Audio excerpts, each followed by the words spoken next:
तो चलो आज एक पीसी को और बिल्ड करके आपको दिखाते हैं और इसमें क्या क्या कंपोनेंट्स लगने वाला है वो भी आपको इस वीडियो में बताते हैं और प्रॉपर कैसे इंस्टॉल करते हैं वो भी इस वीडियो में दिखाते हैं। देखिए सबका सस्ता पीसी है, ये है कोर i3 का 3rd जनरेशन। तो यहाँ पर आप देख सकते हैं ये एक CPU फ़ैन है जो कि एक ऐसे पैक में आता है और इसमें हीटसिंक लगी होती है। तो ये हो गया एक CPU फ़ैन। ये है एक कोर i3 का 3rd जनरेशन प्रोसेसर। अबे भाई कहाँ जा रहा है यार, तेरे को ही इंस्टॉल करना है।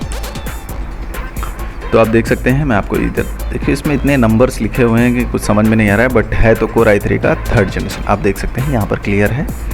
ओके, तो मतलब आप समझ ही गए होंगे कि ये बैठेगा H81 के मदरबोर्ड पर। अगर आपको नहीं पता है तो हम बता दें कि कोर i3 का 3rd जनरेशन और 2nd जनरेशन जो होता है वो H61 के मदरबोर्ड पर बैठता है, ठीक है। और उसके साथ में लगने वाली है ये किंगस्टन की 8 GB रैम जो कि बहुत ही अच्छी है और बहुत पावरफुल है। बेसिक काम के लिए इससे बढ़िया कोई रैम हो ही नहीं सकती है। और यहाँ पर है हमारा EVM कंपनी का H61 FHSL मदरबोर्ड जो कि 3 साल वारंटी के साथ में आता है कंपनी के थ्रू से। आप सर्विस सेंटर से 3 साल की वारंटी ले सकते हैं। तो चलिए इसे फटाफट बिल्ड करके दिखाते हैं आपको।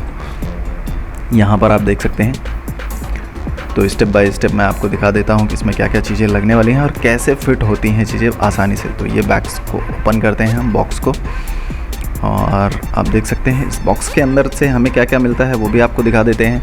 तो सबसे ऊपर दिखती है ये बैक पट्टी जो बैक पैनल लगती है मदरबोर्ड की, वो है। आप देख सकते हैं इसमें वो सारे डिज़ाइन बने हुए हैं जो मदरबोर्ड से कनेक्टेड हैं और वो इसके लिए ही होता है। और यहाँ पर है अपना सेकंड चीज़, एक SATA केबल, जो कि एक ही SATA केबल मिलता है मदरबोर्ड के साथ में, क्योंकि उनको भी पता है आजकल लोग NVMe का इस्तेमाल करते हैं। और ये है हमारा एक सिल पैक मदरबोर्ड, क्योंकि सारे के सारे मदरबोर्ड अगर आप नए ले रहे हैं तो सिल पैक मिलते हैं और ये बहुत सस्ते होते हैं। आप इन्हें आसानी से कहीं भी लोकल मार्केट से बाय कर सकते हैं, ऑनलाइन बाय कर सकते हैं। तो देखिए ये है सारे के सारे हमारे मदरबोर्ड। यहाँ पर यहाँ पे पावर कनेक्शन है, यहाँ पर SATA 3 लगा सकते हो आप, और यहाँ पर 2 रैम स्लॉट है, और यहाँ पर है CPU फ़ैन के लिए, अब एडजस्ट फ़ैन के लिए, और यहाँ पर 2 USB है, एक VGA है, एक HDMI है, फिर 2 USB है आपको यहाँ पर मिल जाएगा, फिर से 2 USB मिल जाएगा और एक LAN पोर्ट मिल जाएगा और एक ऑडियो पोर्ट मिल जाएगा। और यहाँ पर आप GPU लगा सकते हैं। अगर आपको बहुत ज़्यादा हैवी काम नहीं करना है, छोटा मोटा काम करना है, तो आप इसमें GPU भी लगा सकते हैं जो आपकी परफॉर्मेंस को काफ़ी अच्छा बढ़ा सकता है। तो ये तो हो गया मदरबोर्ड की बात। अब बात कर लेते हैं कि इस पर कौन कौन सी चीज़ें इंस्टॉल करने वाले हैं जो मैंने आपको दिखाई हैं, और इंस्टॉल कैसे होती है वो आप स्टेप बाय स्टेप देखिए। इस कैप को थोड़ा सा रिमूव करना है हमें, यहाँ पर जो लॉगी है, और इसके नीचे होता है पिंस, जो बहुत ही सावधानी से काम किया जाता है। हालांकि हमें यहाँ तक छूने और समझने की ज़रूरत नहीं होती। और यहाँ पर आप देख सकते हैं कि ये कैप है, इसे मैंने आसानी से हटा दिया है और यहाँ पर हम अपने प्रोसेसर को लगाएंगे। बहुत ज़्यादा कुछ नहीं है, इसमें कट्स होते हैं, उस कट्स को ध्यान में रखना होता है और प्रोसेसर को मदरबोर्ड पर आसानी से फिट करना होता है। और ये बिल्कुल आसानी से फिट हो जाता है अगर उस कंपेयर का मदरबोर्ड और प्रोसेसर रहता है तो। अगर आप इसमें 4th जनरेशन बिठाएंगे तो नहीं बैठेगा। तो देखिए यहाँ पर इसको लगाने का सबसे आसान तरीका यही है कि आप उसे प्रॉपरली लगाइए और इसको थोड़ा सा पुश कीजिए और इससे नॉज को अंदर की तरफ लॉक कर दीजिए। तो ये हो गया है प्रोसेसर हमारा फिट, और हम इसे चेक भी कर लेते हैं ताकि इसमें कुछ दिक्कत नहीं है। अब बात आती है हमारे CPU फ़ैन की।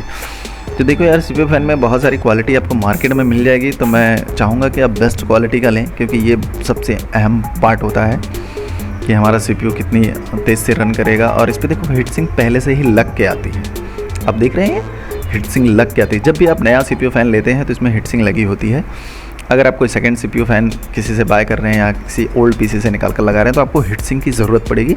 वो नॉर्मली चीज़ है, सबको लगती है।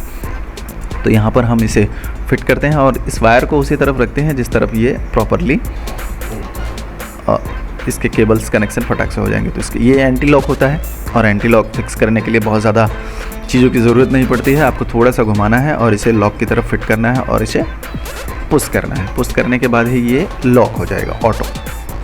बट ये बात ध्यान में रखना है कि हमें इसके सारे के सारे पिंस अंदर साइड में प्रॉपरली फिट करने हैं, उसके बाद ही हम इसे लॉक कर सकते हैं। देखिए मैंने फिट कर दिया, अब मैं इसे पुश करूँगा दोनों तरफ से, अपोजिट साइड से, ताकि इसमें कोई दिक्कत ना हो। और ये क्लियरली लॉक हो चुका है। अगर नहीं होता तो थोड़ा सा आपको ताकत लगाने की ज़रूरत है, तो ये प्रॉपरली हो जाता है। कभी कभी उसके फिटिंग्स में कुछ इशू होता है। यहाँ पर देखिए तो बाहर चारे के चारे नॉज निकल आए हैं। और इसे हम घुमा देते हैं, अगर आपको कन्फ्यूज़न लग रहा है नहीं घुमा होगा तो ये हो गया।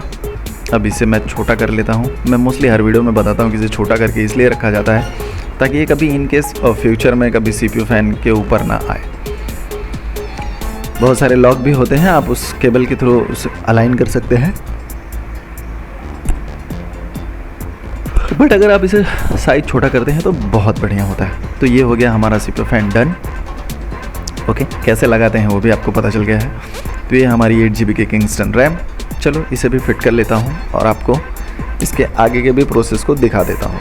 तो रैम को निकालते हैं। रैम का खांचा भी सेम होता है, जिस तरीके से उसमें खांचे बने होते हैं आप उसमें ही लगाइए। देखिए मैं रैम को घुमा रहा हूँ और इसे आसानी से उस खांचे में फिट कर लूँगा ताकि मैं इसे पुश करूँ और ये प्रॉपरली उस पर लॉक हो जाए और हम इस पिन को ऊपर की तरफ कर देते। तो ये हो गया है हमारा प्रॉपरली लॉक।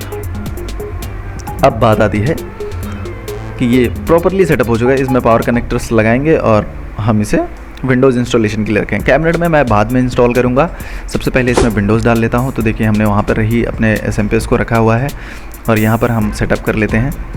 और यहाँ पर विंडोज़ इंस्टॉलेशन के लिए देखो मैंने यहाँ पर हार्ड डिस्क लगा दी है और ये अब तक हो रहा है। मैं जब तक इसमें विंडोज़ के लिए अगला प्रोसेस आता है तब तक ये आपको दिखा देता हूँ। देखिए यहाँ पर सेलेक्ट करते हैं इंस्टॉल नाउ पर, इंस्टॉल नाउ पर क्लिक करेंगे।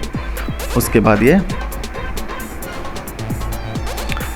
सेटअप पूछेगा और उस सेटअप को हमें बारी बारी कमांड्स देना। आप वीडियो को पॉज करके देख सकते हैं। अगर आपको नहीं समझ में आ रहा है तो आप आराम से देखेंगे। यहाँ पर टर्म्स एंड कंडीशन को एक्सेप्ट करना होता है, लाइसेंस को, और नेक्स्ट करते हैं। और यहाँ पर हम इंस्टॉल नाउ पे क्लिक करेंगे। सेकंड ऑप्शन, यहाँ पर देखो पहले से पार्टीशन बने हुए हैं क्योंकि इस हार्ड डिस्क में पहले से OS था, तो हम इसे डिलीट करेंगे यहाँ से और उसे भी डिलीट करेंगे जो 5 MB की फ़ाइल बनती है और इसे हम क्रिएट करेंगे। देखिए न्यू करेंगे, अप्लाई करेंगे, ओके करेंगे तो एक 50 MB की फ़ाइल बन जाएगी, 500 MB की, और इसे फॉर्मेट कर देंगे।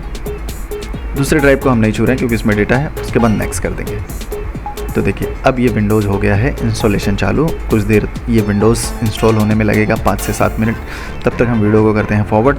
बाकी की जो थोड़ी सी सेटिंग विंडोज़ होने के बाद होती है, जो फाइनल स्टेज में जाती है, उसके बारे में बात कर लेते हैं। तो उसमें भी थोड़ा थोड़ा सेटअप ही रहता है, बाकी कुछ नहीं रहता है। कमांड्स आप जैसे उसको प्रूफ करेंगे वो ऑलरेडी होना चालू हो जाएगा। तो देखिए यहाँ पर ये पूछ रहा है कि मुझे क्या करना है। इंग्लिश इंडिया में सेलेक्ट कर लेता हूँ, स्किप कर लेते हैं यहाँ पर क्योंकि हमें कोई कीबोर्ड का लेआउट नहीं चाहिए रहता है। तो यहाँ पर मैं इसे स्किप कर लेता हूँ। तो आ जाते हैं हम नेक्स्ट की तरफ और यहाँ पर आप देख सकते हैं हूज़ गोइंग ऑन PC। तो यहाँ पर PC नेम देना होता है, मोस्टली हम एडमिन देते हैं, आप अपना नाम भी दे सकते हैं यहाँ पर। इसके बाद ये पूछेगा पासवर्ड तो हमें देना नहीं है, हम नेक्स्ट करते हैं अगर आप यहाँ पर पासवर्ड देंगे तो। और यहाँ पर हम देखो एक्टिविटी के लिए हम नो करते हैं, डिनाई करते हैं, एक्सेप्ट करते हैं इसकी कंडीशन को, और ये फाइनली प्रोसेस के लिए चला जाएगा। तो यहाँ पर देखिए कुछ टाइम लगेगा इसे। We are getting everything ready for you, something कुछ टाइम लगेगा और ये PC के परफॉर्मेंस के ऊपर डिपेंड करता है कि ये कितना टाइम लेगा यहाँ पर। और ये बहुत ही आसानी से विंडोज़ इंस्टॉल हो जाएगा। तो आप PC को असेंबल करते वक्त इन बातों को भी ध्यान रखें कि कौन सी चीज़ें कितना टाइम लेती हैं और क्या क्या कंपोनेंट्स यूज़ करके हम PC को बिल्ड कर सकते हैं। और इस PC में आपको मैंने पहले ही बता दिया है कि यहाँ पर क्या क्या कंपोनेंट्स लगने वाले हैं। बस कैबिनेट में हमें इसे इंस्टॉल करना है फाइनली, और देन नाउ ये PC परफेक्टली काम कर रहा है, इसमें कोई दो राय नहीं है। तो यहाँ पर आप देख सकते हैं कि ये ऑलमोस्ट देयर का ऑप्शन आ चुका है यहाँ पर और ये फाइनल हो चुका है। मैंने वीडियो को थोड़ा सा फॉरवर्ड किया है, लेकिन आप देख सकते हैं यहाँ पर सारी की सारी चीज़ें एग्जैक्ट आ चुकी हैं। अब हमें करना क्या होता है, इसमें हमें सबसे पहले ड्राइवर अपडेट करने होते हैं। उसके बाद हम इसमें बेसिक सॉफ्टवेयर डालते हैं। बेसिक सॉफ्टवेयर डाल के या कस्टमर की कुछ रिक्वायरमेंट के सॉफ्टवेयर रहते हैं तो हम उसे डालते हैं। देखिए डेस्कटॉप का आइकॉन लेने के लिए सबसे पहले आपको प्रॉपर्टीज़ पर राइट क्लिक करना होगा। उसके बाद प्रॉपर्टीज़ पर जाना होगा, यहाँ पर थीम्स ऑप्शन पर सेलेक्ट करना होगा और यहाँ पर आइकॉन को हम लेबल करते हैं और टिक मार्क करके हम इसे बंद कर देते हैं। तो डेस्कटॉप पर हमारे आइकॉन्स आ जाएंगे। देखिए यहाँ पर डेस्कटॉप कंट्रोल पैनल सब आ चुका है। ओके, तो इस वीडियो में इतना ही। मिलते हैं आपको किसी अगली वीडियो में, क्योंकि हम यहाँ पर सिर्फ PC बिल्ड नहीं करते हैं। यहाँ पर हम सिर्फ PC बिल्ड नहीं करते, आपकी छोटी से लेकर बड़ी समस्या का समाधान करते हैं, चाहे वो हार्डवेयर से रिलेटेड हो या सॉफ्टवेयर से रिलेटेड हो या फिर नेटवर्क से रिलेटेड हो। मिलते हैं आपको किसी नेक्स्ट वीडियो में।